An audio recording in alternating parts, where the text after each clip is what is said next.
or William Jefferson Clinton is they all had girlfriends while they were married. The difference is Hearst didn't hide his. He lived openly with his girlfriend. He and his wife were together for 23 years and 5 sons. 5 children, all boys. He and his girlfriend lived together for 32 years and no children that can be proven. So neither one seems a casual affair to me. She was asked once, Marion was, that's his girlfriend, Marion Davies, is it hard being his girlfriend? She said, I wouldn't have any idea. The only girlfriend he has is the house at San Simeon. Everybody kind of understood that, in other words. He and his wife had separated. One of the major reasons they separated was that he no longer wished to live as much in New York City, where he owned 27 acres of Manhattan. He wanted to be here at the ranch at San Simeon, and that basically made almost no sense to her whatsoever. Maybe that would be true. His wife was born in New York City. His girlfriend was born in New York City. His 5 sons were born in New York City. And when he was asked as a congressman representing the Bronx in New York City, don't you love New York City? Hearst said, no, I don't. He said, I've always thought it was lucky that it was settled first, else no one ever would have moved. Here we go again. I mean, how do you deal with somebody? You know, somebody like Mr. Hearst, if you don't want to hear what he thinks, don't ask him. It's going to be much better for both sides. Hearst is not going to make up something friendly just like he might have said to you. He was asked about his 4 years at Harvard in Cambridge, Massachusetts. What did you think about your time at Harvard? He said, truly a godforsaken land, populated by white-skinned, blue-veined, odious being eaters. End quote. So much for Harvard. He dropped out the last month of his senior year. Graduation was May 20th, 1886. He dropped out May 2nd. When he was asked about that years later, he said it was time to go. Oh, thank you for that. Perfect.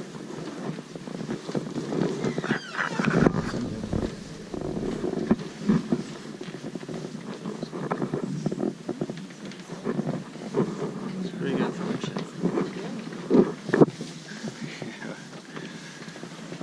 It's a whole other level of wealth that it's hard to contemplate.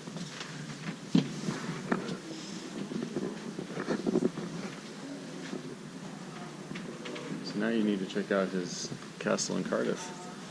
I had no idea. That's just crazy. I wonder if it's something you can visit. Do you know that area he was talking about? Inside, guys. You see on the tour mats. That was that name you were telling me. I can't. Viva. He said you can take all the photographs you want to take, photograph them. But no flash is called.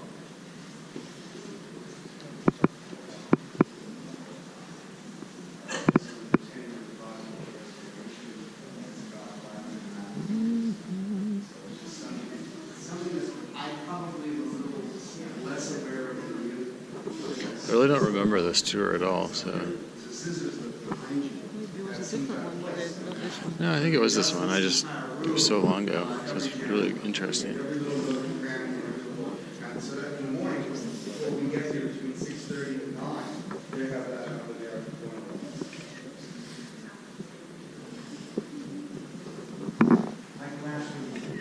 Yeah, those are Roman Catholic used as implied laws.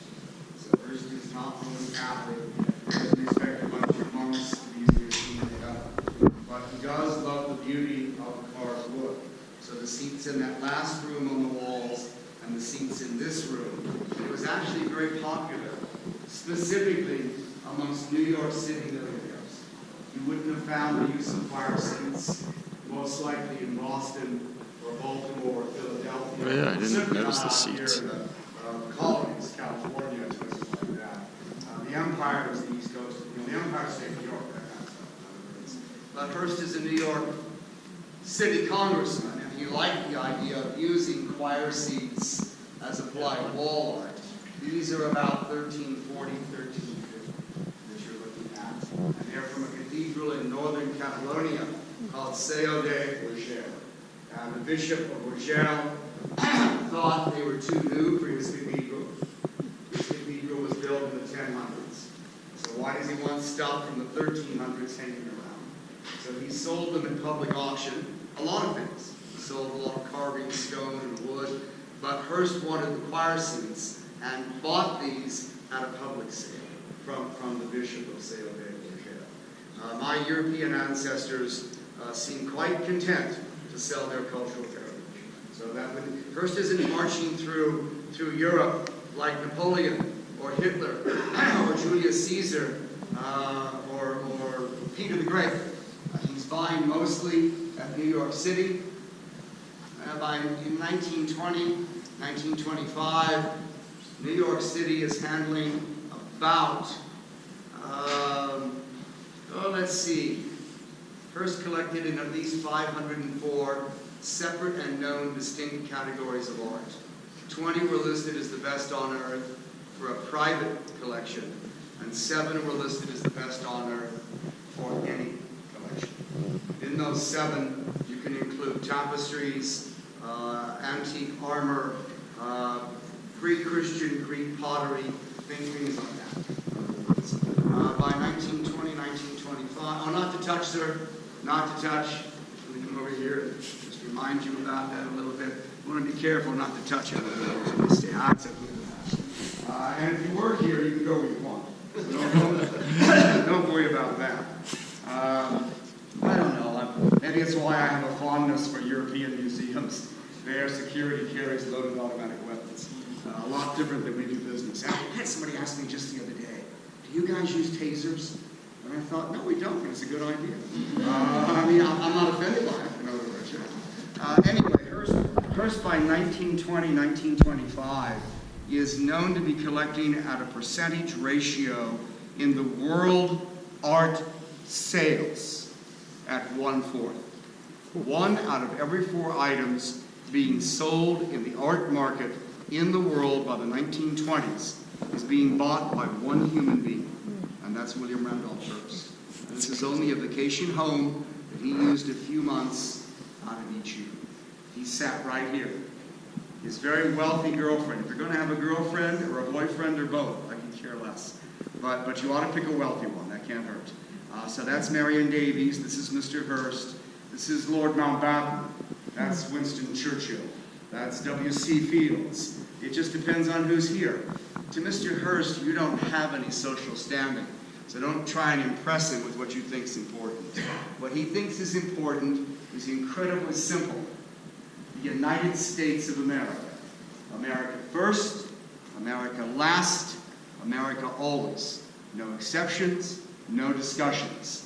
When people would call him a Scotsman, Scottish American, he would always correct them politely, but he would correct them. He'd say either you're an American by birth, or the greater honor is to become an American by choice. But if neither can suit, then you go back where you came from. No divided loyalties of any kind whatsoever. He doesn't care if the whole world moves here. He thinks that's great, because that means you like our Constitution. You like our form of government, in other words. He takes that as a great honor when somebody comes from Antarctica or wherever to stay in the United States of America. Ketchup, by the way, is his favorite spice. If it's not yours, simple suggestion, don't eat off his plate. He likes it on everything but dessert. He preferred paper napkins, as they're much more sanitary. Linen not properly washed means you're wiping your mouth on somebody else's spit. So why don't we go with paper napkins, use them once, throw them away, take another, less transference of germs. His mother died from Spanish influenza. He's well aware of germs and what they can do. This is an Irish civil mace, an English wine cistern from Blenheim Palace outside London. When Venice was the most powerful republic in all the Mediterranean, the Lion of St. Mark, with his paw on the surface of the globe, this represents Venice. The tapestries are from the dowry of Catherine de' Medici in the early 1500s. The woman's personal wizard was a man named Nostradamus, who would read the future to her from the bowls of water that he called the quatrains. Mr. Hearst's languages were French, Spanish, Italian, English, German, Latin, Cantonese, Portuguese, some Russian, some Arabic, some Dutch, and a few others. I said he dropped out of Harvard. I didn't say he was stupid. Part of Hearst's problem at Harvard is quite simple. As he told his father in a letter, they do not function at my intellectual capability. They did not. Hearst dropped out of grade school in 5th grade because his teachers weren't bright enough for him. He was sent to the hardest academic high school in all of North America, St. Paul's Episcopal Academy. That's a 4-year course in Concord, New Hampshire. He took it in 16 months. In 1883, he was the very first person ever to take the entrance exam to Harvard and score 100 points out of 100 points. If you're going to be smart, you better be smart like him, in other words.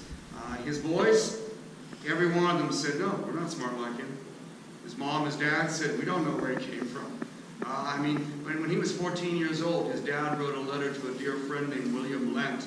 He wrote that Will is now so bright. This is Will Hearst and William Lent, so they're both named William. But his dad, George, writes, Will is now so bright that his mother and I can barely comprehend a casual conversation with him. So we have made a pact amongst ourselves.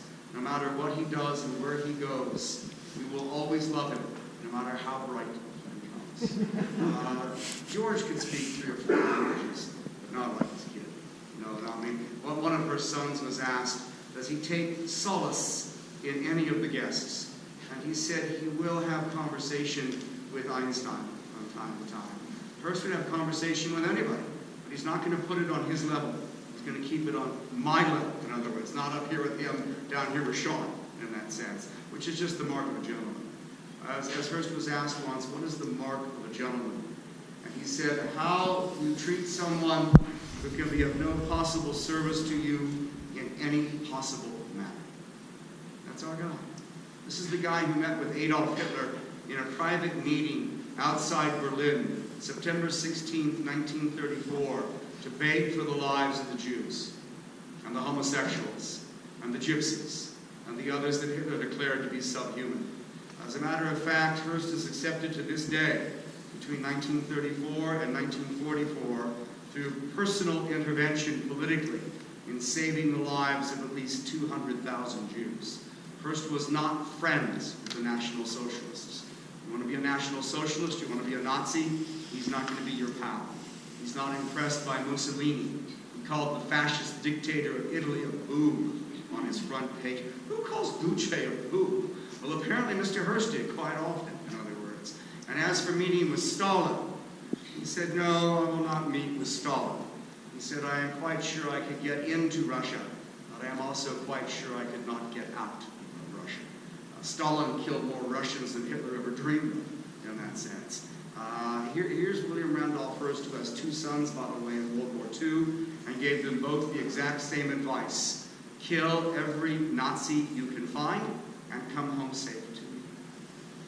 The flags represent the Palio della Siena, the race of the districts. The ceiling is Bologna, northeastern Italian, mid-1500s. I mentioned that wine cistern from Blenheim Palace. What I didn't say is that Winston Churchill, one of his guests, was born at Blenheim. That's a family heirloom, the Churchill family. And I've often wondered if Churchill saw that and wondered, shouldn't have sold that. Maybe should have kept that one back at the home place, in other words, like that. The musician's loft above us, the tapestry is called Reconte, the encounter, 1698, that period of time. There are 2 copies of a series of tapestries called The Art of War. One was in Munich, the other is at Blenheim Palace outside of London. The one at Blenheim is still intact. The one in Munich is broken. Hearst bought that piece, one of 8, when he was 10 years old.